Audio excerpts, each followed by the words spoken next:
2023 M1000R. This 210 horsepower beast. Is it worth all the hype? Should you have been distracted watching all of those YouTube videos of this bike? Today, we're gonna take this beautiful machine out for a ride and see if it's all hype or if all of that technology actually does make this machine amazing. Taking off and riding this bike slow is just like any other motorcycle.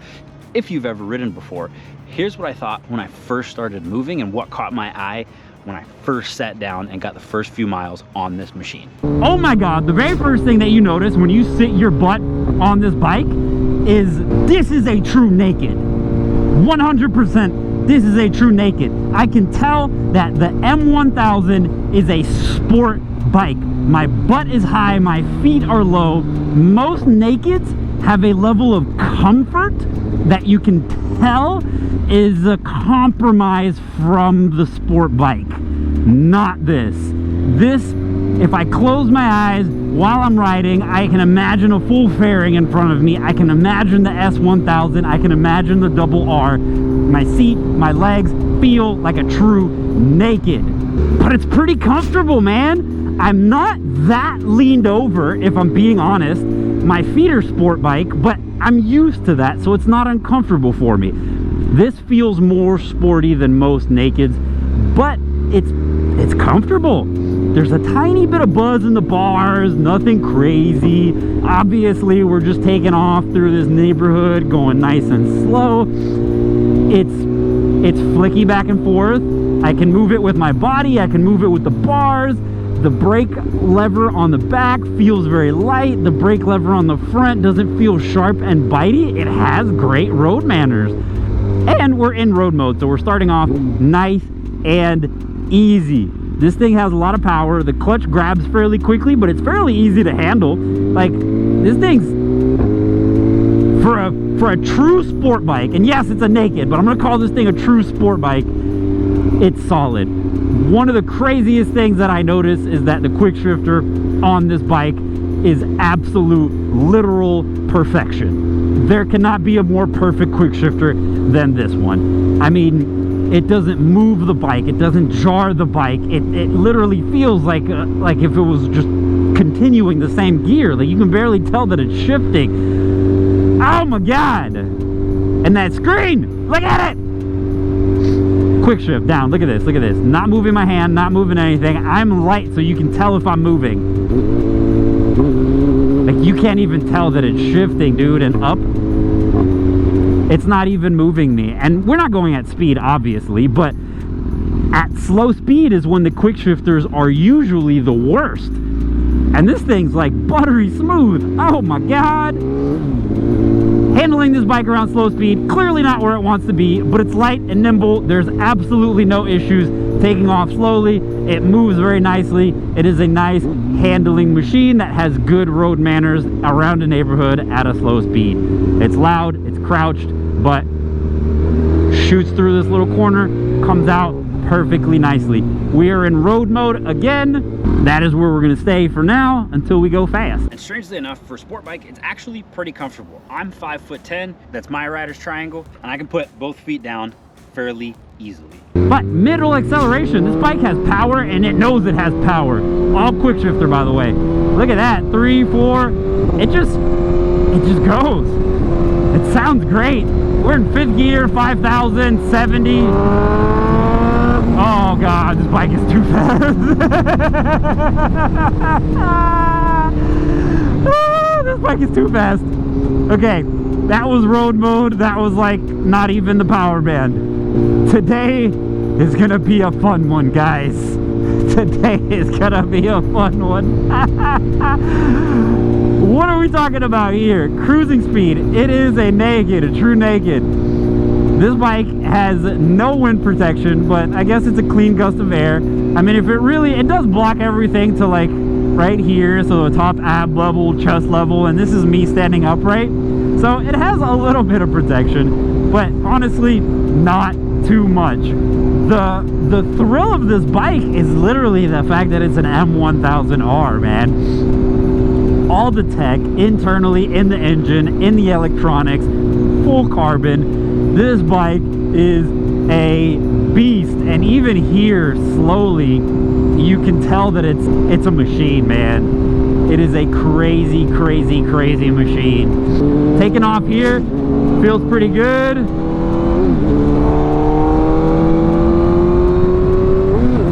It cruises through traffic so easily, man.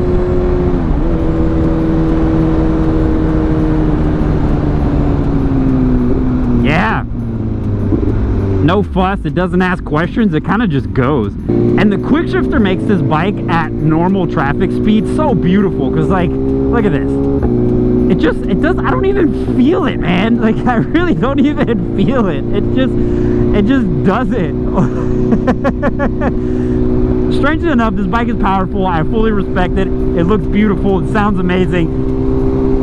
The quick shifter is crazy enough to highlight for me, because that is really impressive. I didn't even know a quick shifter could be that good, and it is. Cruising here, 60 miles an hour. Look at that. We got cruise control. We're just here. We're working. Nice and easy. This bike has everything. Heated grips. Like, this is ridiculous. This bike is definitely the pinnacle of performance, and I 100% see why. But this bike has way too many features for you to be sitting here looking at me. Check this out. This bike literally has more tech than what people in the 90s thought was a supercomputer. But essentially, you have heated grip, ride mode, start stop. Nothing too particularly crazy over here. Obviously, we have a Nissan master cylinder. I actually thought it was Brembo, but it is not. Moving across, we have electronic start button. I have a key fob in my pocket. This amazing digital display. There's literally sunlight over here, which is probably hard to tell on video, but this thing, crisp, clean, clear, responsive. There's not really any delay. It's an awesome screen that is huge with a lot of information. This is where we have most of the control. The BMW jog wheel spins up and down. You can turn it left and right to click from side to side.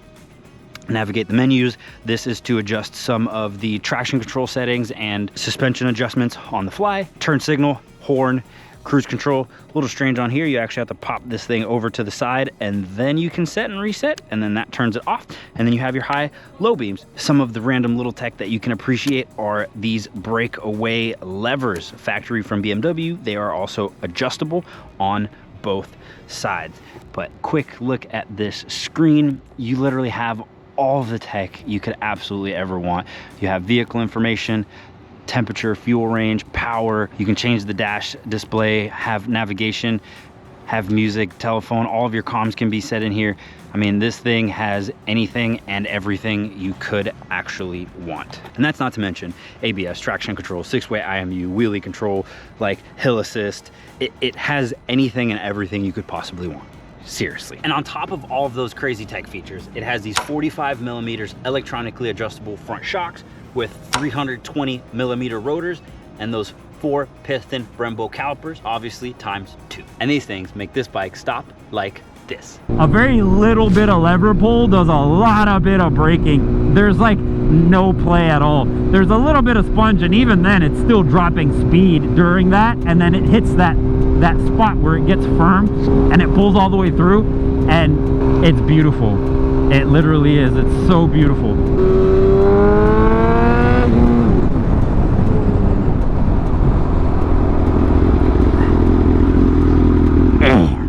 The brakes work. I locked the rear. Look at the bluing on this exhaust. Also, this would be a great time to listen to what it sounds like.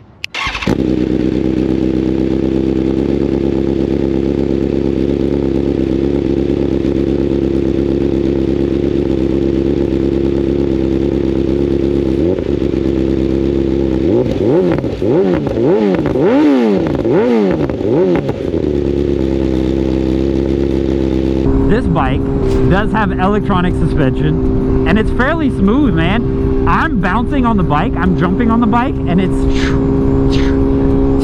you can feel the oscillation. You can feel it drop slowly and controlled. You can feel it hit the bottom of whatever that travel is for that bump, and then come right back up and settle. You can feel that. It feels real nice. And again, this is in road mode. In dynamic, it adjusts, it does everything. But cruising here, 50 miles an hour, it's a decent cruise. The change of direction on this bike is so easy. I'm sorry guys, I really just want to keep talking about how fast this bike is and how good this bike sounds. I'm out of words. Like, wow. So how does it feel cruising over this like bumpy section of road? We're in dynamic mode now, and the suspension does a pretty good job. Don't get me wrong, it's sporty, so it's still stiff, but it's absorbing a lot of the little minute bumps. I do feel the divots in the road, but the little bumps, the little vibrations, it dampens those. So it's solid for a sport bike, right? If all of that wasn't enough, this machine completes the package with this insane 998cc engine. This bike puts down 210 horsepower.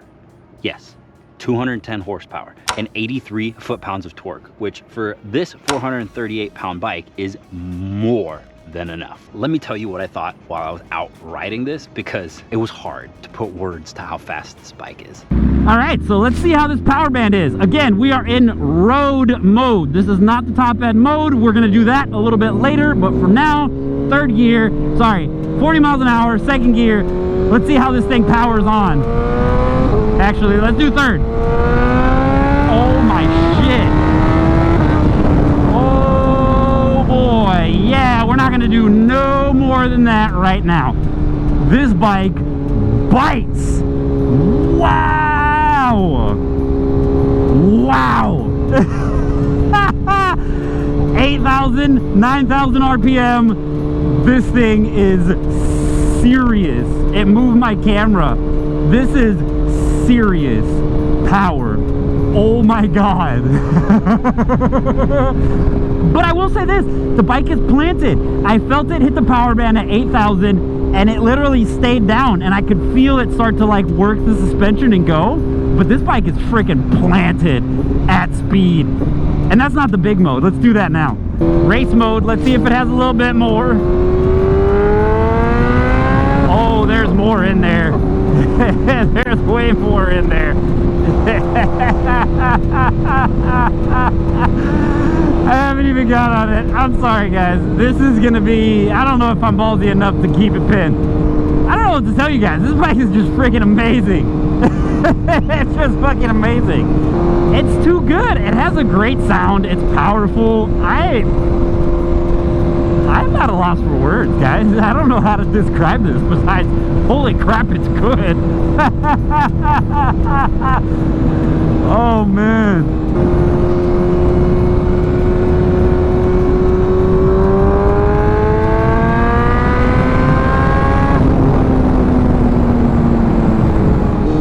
That was pretty tame. Alright, since this bike is crazy fast, we're gonna go third gear, 60. Let's do it. Power!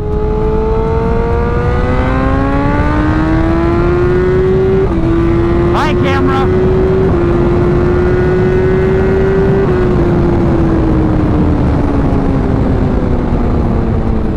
Look at my camera. Do I even have to say it? Look at that. Oh my God, this bike is a savage.